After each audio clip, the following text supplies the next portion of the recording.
is that a family conversation with our youngest daughter got emotional. She was not choked. She was not punched. And today I stand in humility to correct some things that I've taught for years and believed for years. Pastor Creflo Dollar is a household name in the world of megachurches and prosperity preaching. But recent revelations from his own children have brought shocking truths to light, confirming the rumors that have followed him for years. What are they saying? And what does this mean for the man who has built an empire on faith? Watch this video as we run through the shocking truth behind some of Pastor Creflo Dollar's most guarded secrets. Before we explore the rumors surrounding Pastor Creflo, we need to first take a step back and explore his early years, which provide essential context for the man he would become. Early life and background. Born on January 28, 1962, in College Park, Georgia, Pastor Creflo's early years were deeply rooted in a church-going environment. Despite this religious upbringing, he didn't have a personal encounter with faith until after his freshman year at West Georgia College. It was a time when most of his peers were finding their paths, and for Pastor Creflo, that path seemed set on a different course, one that didn't initially involve ministry. During his time at West Georgia College, Pastor Creflo had his sights firmly set on a future in professional football. The idea of standing in front of a congregation delivering sermons was far from his mind. Football was his passion, his dream, and he pursued it with determination. However, life took an unexpected turn when an injury abruptly ended his aspirations on the field. This setback forced him to reconsider his future, one that seemed uncertain without the one thing he had always dreamed of. In 1984, Pastor Creflo earned a Bachelor of Science degree in education, which led him to a career as an educational therapist. It was a role that allowed him to help others, though it still wasn't where his true calling lay. Around this time, his personal life was also taking shape. In 1985, he married Taffy, a union that would eventually bless them with 5 children. She cooked something and I said, "What is this?" I called it mess. I called it mess. What is this mess? and I said, Despite his new responsibilities and his career, there was still something missing, a deeper purpose that he had yet to discover. While recovering from his football injury, Pastor Creflo began leading Bible studies among his fellow students. What started as a small gathering soon grew into something more significant. He had a natural gift for teaching and a charisma that drew people in. His Bible study sessions, which he called World Changers Bible Study, quickly gained a reputation for being insightful and engaging. This was the first sign that perhaps his true calling was different from what he had originally envisioned. By 1986, Pastor Creflo realized that his future wasn't in therapy or football, but in ministry. He felt a strong pull toward preaching, a call he could no longer ignore. It was clear that the path laid out for him was one of spiritual leadership, guiding others in their faith just as he had been guided. And so, with this newfound sense of purpose, Pastor Creflo embarked on the journey that would eventually lead him to become one of the most influential pastors in the world. Ministry. In 1986, Pastor Creflo began to develop what would become World Changers Ministries Christian Center. The first worship service was far from the grand settings associated with him today. It took place in the modest cafeteria of Kathleen Mitchell Elementary School in College Park. Only 8 people attended that initial gathering. But even in such a humble setting, Pastor Creflo's vision and passion were unmistakable. This was just the beginning. From those first meetings in a school cafeteria, the ministry quickly began to grow.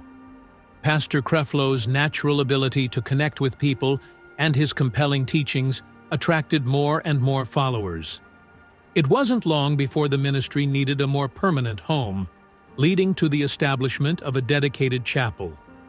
As the congregation expanded, Pastor Creflo's influence did too.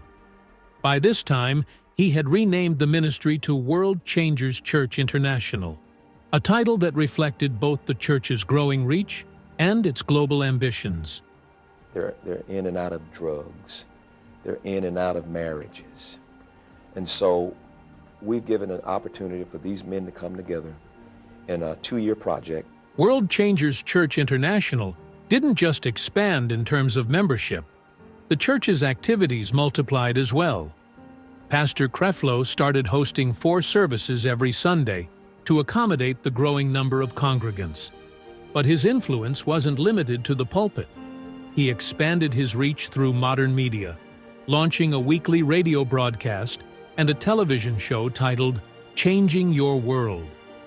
These platforms allowed him to spread his message far beyond the walls of his church, reaching listeners and viewers across the country and even around the world.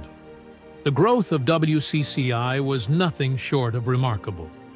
By December 24, 1995, the church had moved into its current location, a massive 8,500-seat facility known as the World Dome.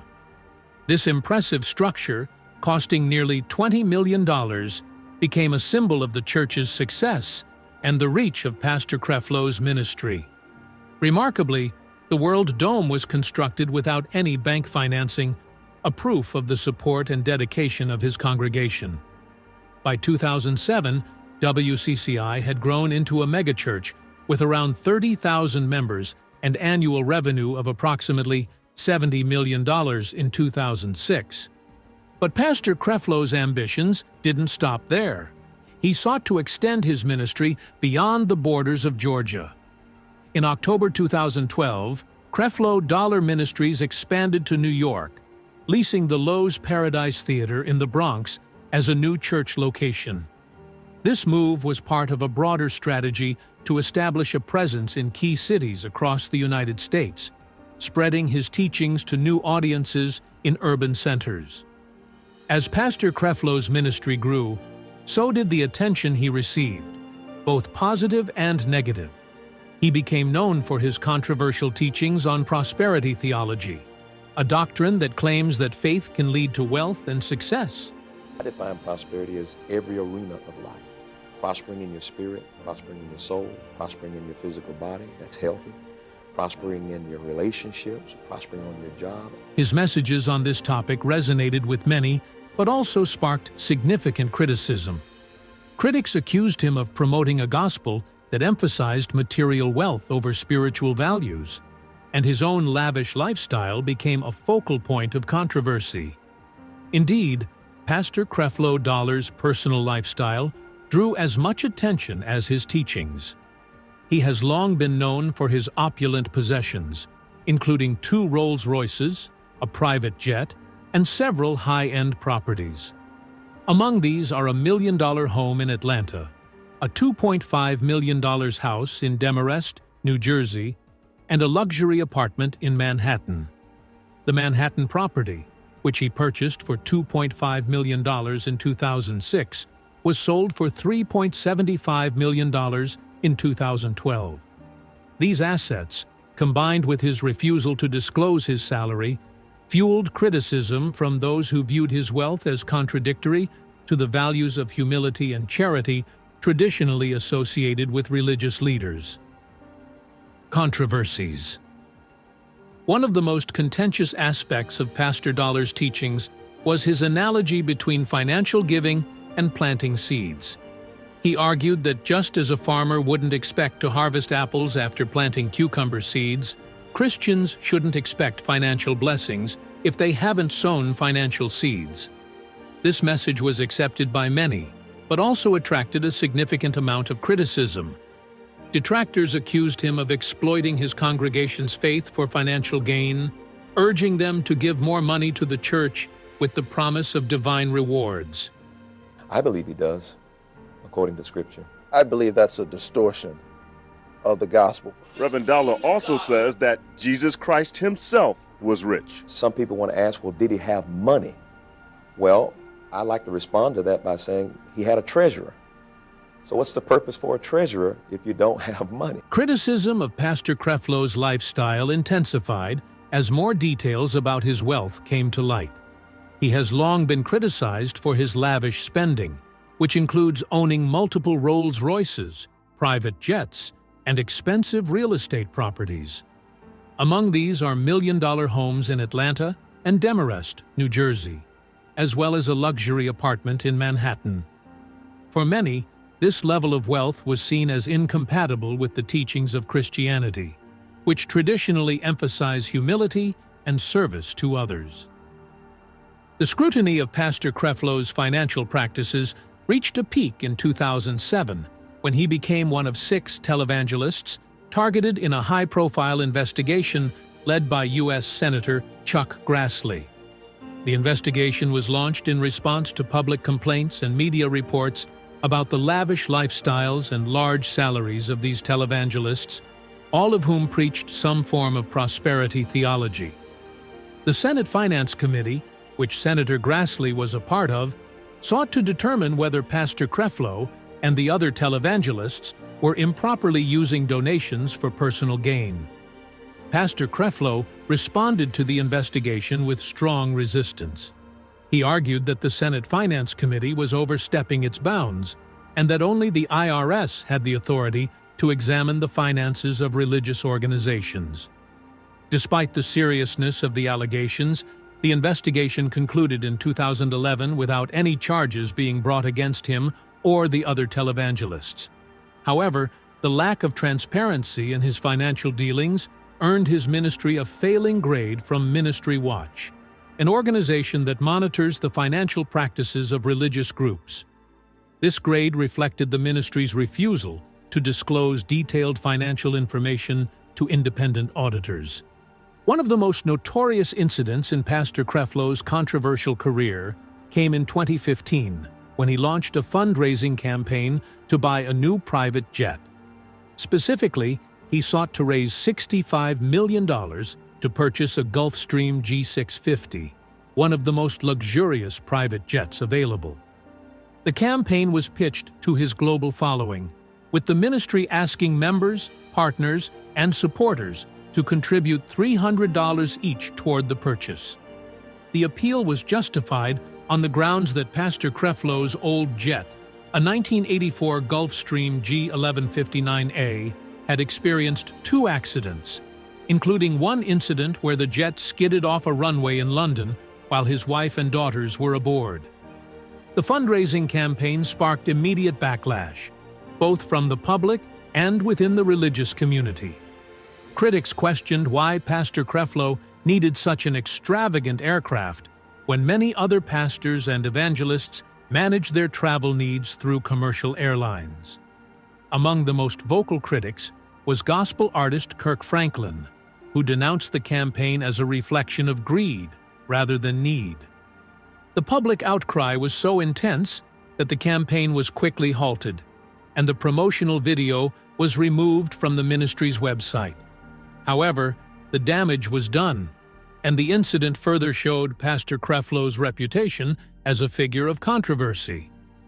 Despite the backlash, Pastor Creflo defended his actions. In a sermon following the controversy, he suggested that the devil was trying to discredit him to prevent him from spreading the message of Jesus. He emphasized that he had never asked his congregation directly for money to buy the plane, instead framing the campaign as a call for support from his global audience. Pastor Creflo argued that his critics didn't understand the scale of his ministry or the demands of his work, which justified the need for a private jet.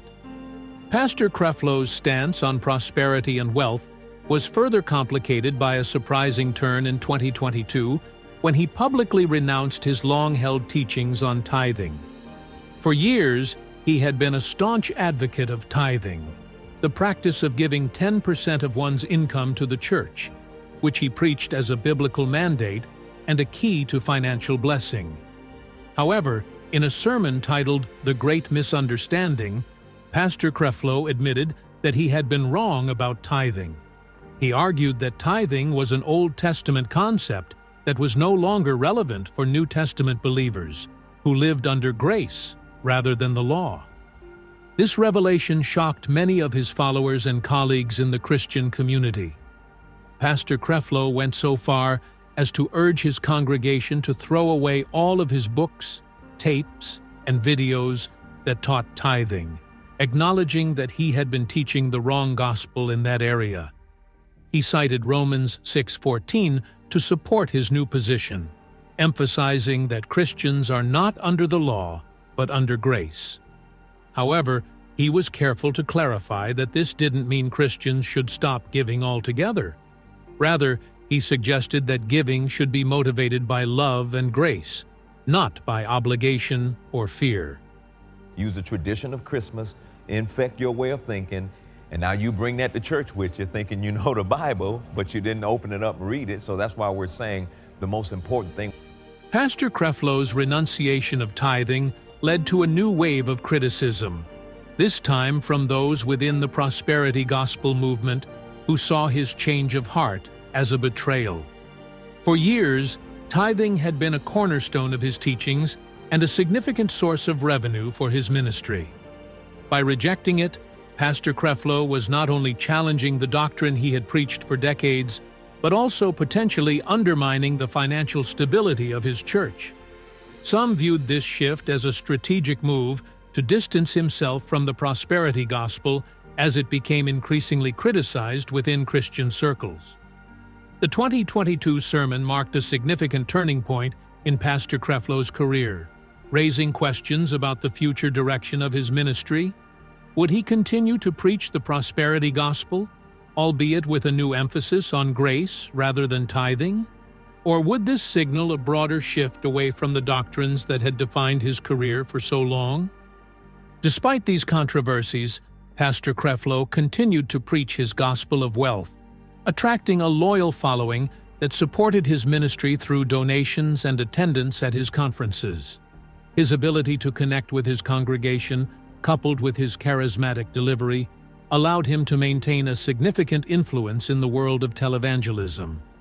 The prosperity theology that he preached resonated with many who believed that faith could indeed lead to material success, and they saw in Pastor Creflo a living example of that belief. The rumors. As with many prominent figures, Pastor Creflo's public image has been subject to intense scrutiny, and the rumors surrounding him have only fueled the controversy. Oh, it's my fault. I wasn't anointed enough. I didn't spend a lot of time with God. Had I spent more time with God, I should have fasted more.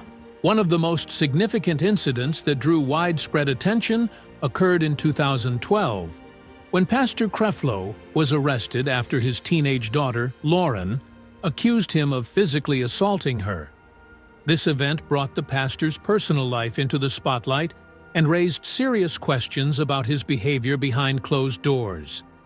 It also led to heated debates about the nature of the allegations and the appropriate role of discipline within a Christian household. The incident that sparked these rumors unfolded on June 8, 2012. On that day, Lauren, who was 15 at the time, placed a 911 call claiming that her father had physically attacked her during an argument. According to Lauren, the argument started when Pastor Creflo refused to allow her to attend a party. The situation escalated quickly, and Lauren's account of the incident painted a disturbing picture. She told the 911 operator that Pastor Creflo had choked her, bent her over a table, thrown her to the ground, and punched her in the face. The allegations were severe, and the 911 call itself added a layer of immediacy and concern to the situation. Lauren's voice, filled with fear and desperation, conveyed the gravity of what she was experiencing. She expressed that this was not the first time such an incident had occurred, which only deepened the sense of alarm. The call ended with Lauren stating that she was scared and didn't know what to do. When authorities arrived at the Dollar household, they interviewed both Lauren and her older sister, who was 19 at the time. Lauren's sister corroborated parts of her story, telling deputies that she had witnessed their father grabbing Lauren by the shoulders slapping her in the face and choking her for several seconds. According to her account, Lauren did not fight back, but tried to break free, which led her father to allegedly throw her to the floor. At this point, the older sister ran to get their mother, Taffy Dollar, but by then, the situation had already escalated. The police report from that night noted that Lauren had a visible scratch on her neck, adding physical evidence to the accusations. Despite this, Taffy Dollar, Pastor Creflo's wife, told deputies that she had not seen the fight.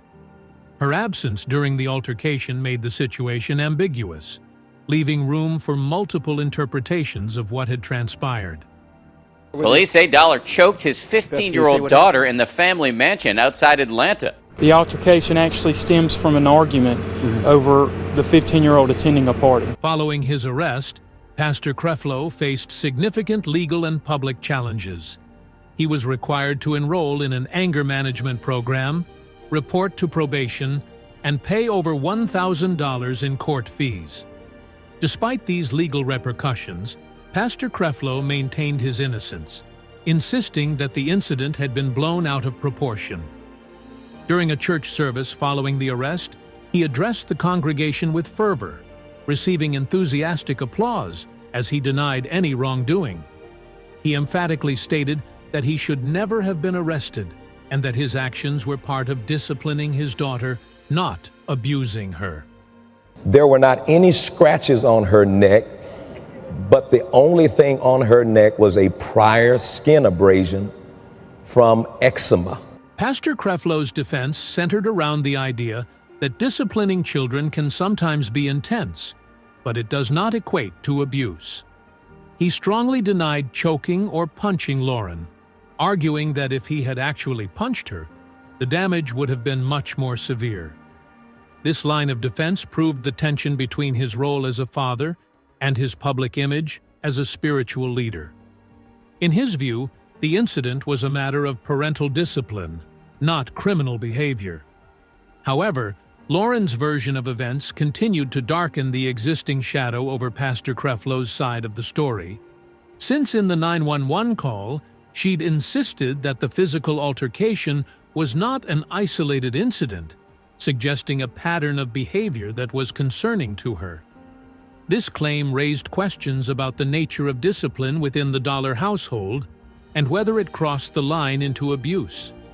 The fact that Lauren was scared and shaking during the call added emotional weight to her allegations, making it difficult for the public to dismiss her account outright. The incident sparked widespread debate, particularly on social media, where opinions were sharply divided. Some people argued that corporal punishment, while controversial, was a traditional and acceptable form of discipline in many households, especially within certain cultural and religious contexts. They saw Pastor Creflo's actions as a father trying to assert control and teach his daughter a lesson, albeit in a manner that might seem harsh to outsiders. On the other hand, many others saw the incident as a clear case of child abuse, particularly given the severity of Lauren's allegations. For these critics, the line between discipline and abuse had been clearly crossed, and they questioned whether someone in Pastor Creflo Dollar's position should be modeling such behavior. As the dust settled, the charges against Pastor Creflo were eventually dropped, but the rumors and public debate lingered. The legal resolution did little to satisfy the concerns of those who believed that something more sinister had occurred behind closed doors. For his supporters, the dropping of the charges was seen as vindication, proof that Pastor Creflo had been unfairly targeted, and that the incident was blown out of proportion by the media and his critics. However, for others, the dropped charges were a sign of the complexities and challenges in dealing with allegations of abuse, particularly when they involve a powerful and influential figure. The incident left an indelible mark on Pastor Creflo Dollar's reputation, adding another layer of controversy to his already complex public persona. So yeah, I was, the shame that I carried every time a bad report would come on the news.